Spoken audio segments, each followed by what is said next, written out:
They were fast, stylish, and engineered to thrill. But beneath the polished chrome and sleek designs, these German classics hid deadly flaws. From unpredictable handling to explosive engines, these machines turned highways into hazards. Buckle up, here are the 5 most dangerous German cars of the 1970s, and the shocking truths behind them. Number 5. It was quirky, boxy, and unlike anything else on the road.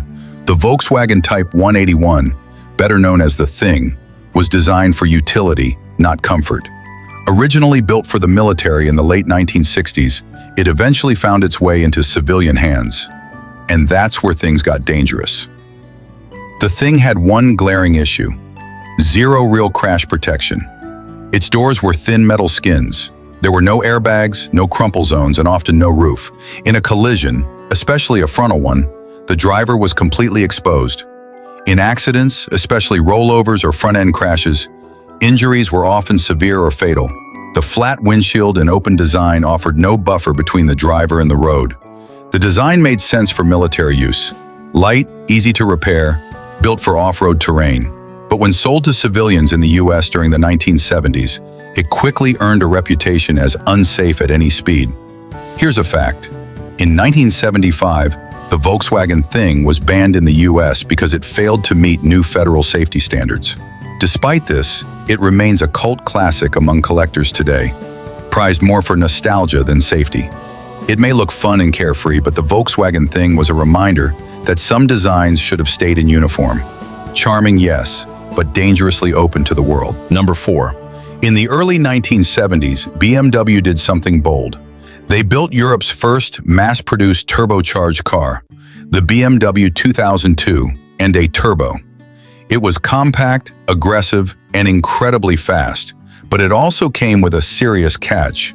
The 2002 Turbo featured a 2.0-liter engine boosted by a KKK turbocharger, delivering 170 horsepower, a lot for such a light car at the time. But there was a problem: turbo lag. Turbo lag meant the engine had delayed power delivery. You'd press the gas, nothing. Then suddenly, a violent surge of speed. For experienced drivers, it was thrilling. But for everyday users, it was unpredictable and extremely dangerous. In wet conditions or mid-corner, that turbo kick often caused drivers to lose control. Combine that with rear-wheel drive and no modern traction control, and you had a recipe for disaster. Here's a fact. BMW even printed the word turbo backwards on the front spoiler, so it would appear correctly in a rearview mirror. But the image of the car quickly changed from cool to controversial. Due to the 1973 oil crisis and growing concerns about road safety, the 2002 Turbo was pulled from production after just 2 years, with only around 1,672 units ever built. It was fast, rare, and revolutionary. But for many, the BMW 2002 Turbo came too soon. A powerful machine in an era not yet ready for it. Number 3. The Mercedes-Benz C111 wasn't just a prototype. It was a glimpse into the future. But beneath its sleek fiberglass body was a machine far too dangerous to release on public roads. The C111 was powered by an experimental Wankel rotary engine, an innovative, lightweight alternative to traditional pistons. At high speeds, it sang with futuristic smoothness, but it also came with major problems. The engine was prone to overheating, and rotary designs of the era were notoriously unreliable. Combined with a fiberglass body, the car had little structural protection. In testing, the fire risk was high, and crash safety? Nearly non-existent. Here's a fact. Mercedes-Benz never intended to sell the C111 to the public, despite overwhelming interest. It was simply too unstable and unproven. Instead, it remained a rolling laboratory for aerodynamics, materials, and engine research. The C111 broke multiple speed records, including hitting over 250 miles per hour in later diesel-powered test versions. Yet none of these high-performance variants ever made it past the prototype stage. The Mercedes-Benz C111 was bold, experimental, and dangerously ahead of its time. A legend not because of what it did on the road, but because of what it taught us in the lab. Number 2. The NSU R080 was a car that dared to be different.